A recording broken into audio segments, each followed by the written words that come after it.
रात के 2 बजे थे। बाहर घना कोहरा था। अंदर कमरे में माँ की सांसें धीरे धीरे कमजोर होती जा रही थीं। सचिन अपनी माँ की चारपाई पे पास बैठा था। आंखें नींद से भरी थीं, लेकिन दिल में डर बैठा था। माँ पिछले 2 महीने से बीमार थी, मगर आज की रात कुछ अलग थी। उसकी आंखें बंद थीं पर होठ हिल रहे थे, जैसे किसी से बात कर रही हों। बेटा, राधा का ध्यान रखना। माँ की आवाज़ इतनी धीमी थी कि सचिन को कान लगाकर सुनना पड़ा। राधा सचिन की छोटी बहन, जो अभी 12 साल की थी। माँ उसे बहुत प्यार करती थी। आप ठीक हो जाएंगी माँ, बस थोड़ी देर और। सचिन ने माँ का माथा सहलाया, मगर वो ठंडा लगने लगा था। और फिर एक लंबी सांस, एक सन्नाटा। सचिन की आंखों से आंसू फूट पड़े। माँ जा चुकी थी। सुबह पूरे गांव में खबर फैल गई, सीता देवी नहीं रहीं। गांव के हर कोने से लोग आने लगे। घर मातम में डूब गया। राधा चुपचाप माँ की तस्वीर के सामने बैठी रही, जैसे कुछ समझ ही नहीं पा रही थी। शाम को अंतिम संस्कार की तैयारी हुई। माँ की देह को फूलों से सजाया गया और जैसे ही चिता पर रखा गया, सचिन को कुछ अजीब लगा। माँ की उंगलियां जैसे थोड़ी हिली हों। नहीं, ये मेरा भ्रम है, शायद ठंडी हवा से उसने खुद को समझाया। रात को जब सब सो गए, सचिन की नींद अचानक टूटी। रसोई से बर्तन खटकने की आवाज आई। कौन है इस वक्त? वह फुसफुसाया। जब वह उठकर गया, देखा गैस स्टोव पर चाय का बर्तन रखा था और उसमें चाय खौल रही थी। ये किसने रखा? वो डर गया। राधा अपने कमरे में थी। पापा खेतों से अभी लौटे नहीं थे। तभी एक हल्की सी आवाज आई, सचिन, चाय बना दी है बेटा, ठंडी मत होने देना। उसकी रग रग सिहर उठी। वही आवाज माँ की। वो भागा सीधा राधा के कमरे में। राधा बोली, भैया, माँ आई थी, मुझे सुला रही थी, कहा डरो मत, मैं हूँ। सचिन का दिमाग घूम गया। अगले दिन की सुबह अलग थी। घर में सब कुछ सामान्य लग रहा था, लेकिन राधा की आंखें लाल थीं। भैया, मैंने माँ को देखा, सपना नहीं था, सच में देखा, राधा बोली कांपती आवाज में। क्या देखा? सचिन ने धीरे से पूछा। रात को जब तुम मेरे कमरे में आए थे, उसके बाद मैं फिर सो गई थी। मुझे लगा जैसे कोई मेरे बालों में हाथ फेर रहा है। वही ममता वाला स्पर्श, जैसे माँ करती थी। फिर मैंने आंख बंद रखी, लेकिन उसकी आवाज़ सुनी, राधा मेरे कमरे में मत जाना, वहाँ कुछ छुपा है। सचिन सिहर गया। माँ के कमरे में? वो तो अंतिम संस्कार के बाद से ही बंद था। किसी ने हिम्मत नहीं की थी उसे खोलने की। दोपहर में घर में रिश्तेदार धीरे धीरे निकलने लगे थे। माहौल शांत था, लेकिन सचिन का मन बेचैन था। क्या वाकई कुछ है माँ के कमरे में? सचिन ने चुपचाप कमरे की चाबी निकाली और दरवाजे के सामने खड़ा हो गया। चाबी घुमाई, दरवाजा चिरचिराया और खुल गया। कमरे के अंदर घुप अंधेरा, खिड़कियां बंद थीं। माँ की तस्वीरें, पूजा की थाली और एक पुराना लोहे का संदूक। सचिन ने कमरे का कोना कोना देखा, सब वैसा था, मगर संदूक का ताला खुला था। अंदर एक पुरानी डायरी पड़ी थी। सीता देवी 1998 लिखा था। डायरी में लिखा था, अगर मैं कभी कुछ बोल न पाऊं तो ये पढ़ लेना, ये मेरा सबसे बड़ा राज है। सचिन के हाथ कांपने लगे। राधा की बातें, चाय बनाना, माँ की आवाज़ें, सब धीरे धीरे गहराई की ओर बढ़ रहे थे। उसने डायरी अपने कमरे में ले जाकर पढ़नी शुरू की। पहले पन्ने पर माँ के संघर्ष, पापा की बीमारी और बच्चों के लिए किए गए बलिदान थे। पर फिर एक पन्ने पर लिखा था, मेरे जीवन का सबसे काला दिन, जब मैंने अपने छोटे भाई को छुपा दिया, क्योंकि अगर दुनिया जाती तो सब खत्म हो जाता। भाई? कौन भाई? सचिन को याद नहीं था कि माँ का कोई भाई भी था। उसी रात, मौत के दूसरे दिन वाली रात, राधा फिर चीख कर उठी, भैया, माँ रो रही है। बगल में बैठी थी। उन्होंने कहा, सचिन को डायरी पूरी पढ़ने दो, फिर मैं चली जाऊंगी। ये सपना नहीं था, अब यह एक खूबसूरत आत्मा की अधूरी यात्रा थी।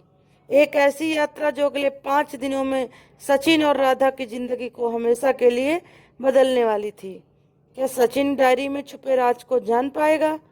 माँ के छोटे भाई का क्या रहस्य था और वो माँ क्यों नहीं जा पा रही थी? क्या उसे शांति नहीं मिली? रात के 2:30 बजे सचिन की आंख झपक रही थी, पर वो यही सब सोच रहा था। लेकिन उसके हाथ में अब भी माँ की डायरी थी। राधा बगल में बैठी थी चुपचाप। उसकी आंखों में डर भी था और जिज्ञासा भी। सचिन ने धीरे से डायरी का तीसरा पन्ना पलटा। 20 नवंबर 1998। आज वो लौट आया। राजू, मेरा छोटा भाई, जिसे सबने मरा समझ लिया था, वो मेरे दरवाजे पर खड़ा था, जला हुआ, टूटा हुआ, बदला हुआ। मुझे देखते ही वो फूट फूट कर रोया। दीदी, मैंने किसी को मार दिया, पर वो मेरा कसूर नहीं था। वो डरा हुआ था, कांप रहा था और उसके कपड़ों पर खून के धब्बे थे। मैंने उसे छिपा लिया उसी संदूक में जहां मेरी शादी के गहने थे। 3 दिन तक वो वहीं रहा, फिर एक रात वो चला गया और बिना बताए, और कभी वापस नहीं आया।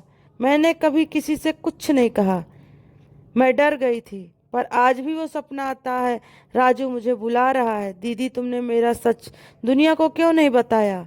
सचिन और राधा दोनों सन्न थे, तो माँ किसी को छुपाया था, और शायद वो संदूक का रहस्य अब भी घर में मौजूद है। तीसरी रात। उस रात राधा को बुखार हो गया, बड़बड़ाने लगी। राजू, राजू अंदर है, वो कहता है। मैं मर नहीं पाया दीदी, मैं अब भी यहीं हूँ। सचिन घबरा गया। क्या राधा पर कोई आत्मा का असर हो गया? उसी समय रसोई की बत्तियां अपने आप जल गईं। गैस स्टोव पर कोई हल्की आंच दिखी, मगर कोई वहां नहीं था। और फिर माँ की वही आवाज़, डायरी में सब नहीं है बेटा, कुछ मेरी आत्मा के साथ है, मुझे मुक्त करो।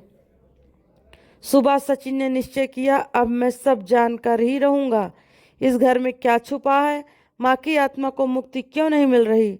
और सबसे बड़ा सवाल, क्या राजू सच में मर गया था या आज भी कहीं है? गांव का पुराना हिस्सा एक रहस्य था। सचिन के घर से सटी एक दीवार के पीछे कभी एक छोटा सा कमरा था, जिसे पुराना कोठरा कहा जाता था। माँ हमेशा कहती थी, इस दरवाजे को कभी मत खोलना, इसमें अंधकार है। बचपन में सचिन ने कई बार कोशिश की, लेकिन ताला जंग खा चुका था और माँ की डरावनी नजरें ही काफी होती थी रोकने को। मगर अम्मा थी नहीं, पर उनकी आत्मा यही थी। सुबह 11 बजे सचिन ने वही पुराना ताला ढूंढ निकाला, भारी लोहे का। उसने हथौड़ा और लोहे की छड़ ली और ताले पर वार करना शुरू किया। तीसरे वार पर ही ताला टूट गया धड़ाक से। दरवाजा बहुत धीरे से खुला और अंदर से एक सड़ी गली हवा का झोंका आया। दीवारें काली थी, जमीन पर मिट्टी जमी थी और कोने में कुछ पड़ा था, कपड़े, शायद किसी का बिस्तर रहा हो। ये वही जगह है, सचिन ने बुदबुदाया। फिर उसकी नजर एक पुराने लकड़ी की संदूक पर गई। संदूक पर धूल की परत थी, लेकिन उस पर एक लाल निशान भी, हथेली का खून से बना हुआ। सचिन की सांसें तेज हो गईं। धीरे से उसने संदूक को खोला और अंदर एक कंकाल पड़ा था। उसकी हड्डियां पर अब भी राखी बंधी हुई थी। राजू! सचिन ने फौरन पुलिस को बुलाने को सोचा, लेकिन तभी दरवाजा अपने आप बंद हो गया। अंधेरा छा गया।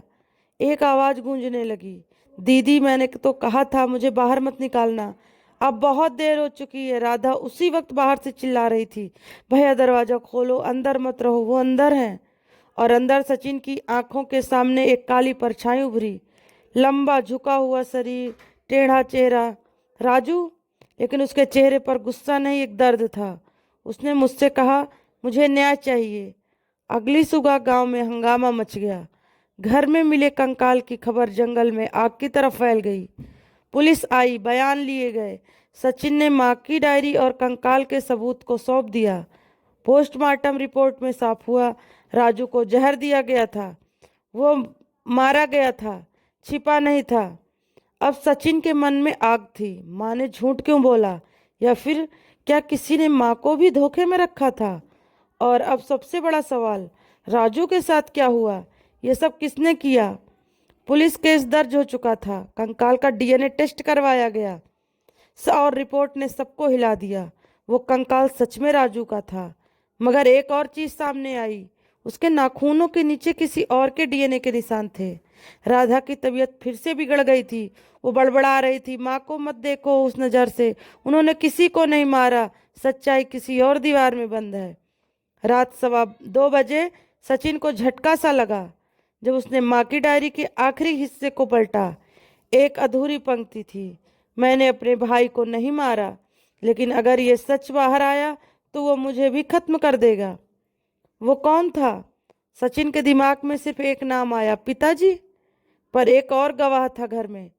सचिन ने पूरे घर की दीवारें हथौड़े से खटखटा कर देखनी शुरू की।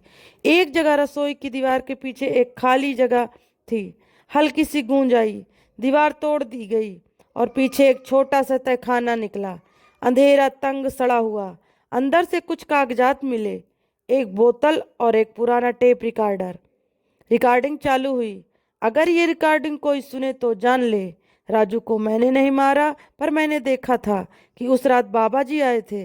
उन्होंने ही राजू को कुछ पिलाया और कहा, जो घर की इज्जत बाहर लाएगा वो जिंदा नहीं बचेगा। फिर राजू गिर पड़ा। माँ चुप थी, डरी हुई थी। बाबा जी ने कहा, इसको गाड़ दो, नहीं तो पूरा खानदान खत्म हो जाएगा। माँ ने रोते हुए दरवाजा बंद कर लिया और कभी किसी से कुछ नहीं कहा। बाबा जी? पर कौन? सचिन ने राधा से पूछा। तुमने कभी किसी बाबा के बारे में सुना?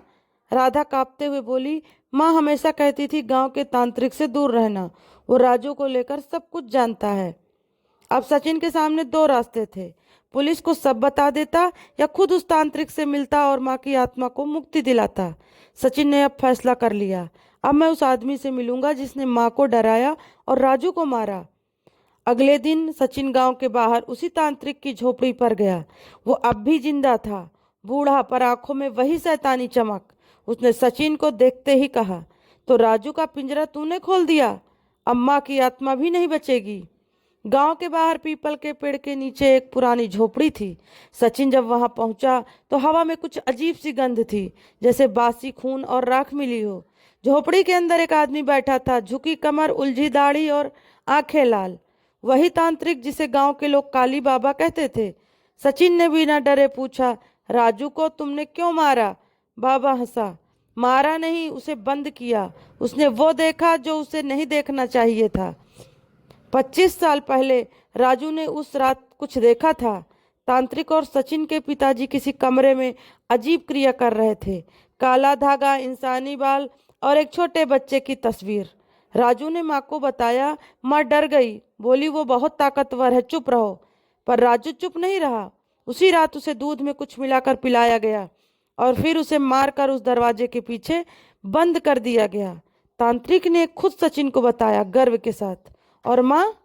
सचिन ने कांपती आवाज में पूछा। बाबा बोला, तेरी माँ कमजोर थी मगर वफादार थी। उसने किसी से कुछ नहीं कहा, वरना वो भी राजू के साथ गाड़ दी जाती। सचिन अब कांप रहा था, गुस्से से नहीं, डर से, क्योंकि झोपड़ी के अंदर की दीवारों पर खून से कुछ लिखा था। मुझे मुक्ति चाहिए राजू। तभी हवा तेज चलने लगी। बाबा की आंखें एकदम सफेद हो गईं।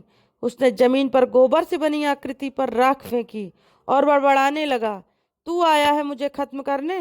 तेरी माँ की आत्मा अब मेरी छाया में है। सचिन ने माँ की डायरी निकाली और जोर से पढ़ा। सत्य की जीत, अधर्म की हार, जो गलत है उसे स्वीकार नहीं। अचानक झोपड़ी हिलने लगी, छत की राख गिरने लगी। बाबा चिल्लाया, माँ की आत्मा मुझे छोड़ रही है, ये मत कर, ये मत कर। फिर एक तेज चीख, बाबा जमीन पर गिरा और उसकी सांसें थम गई।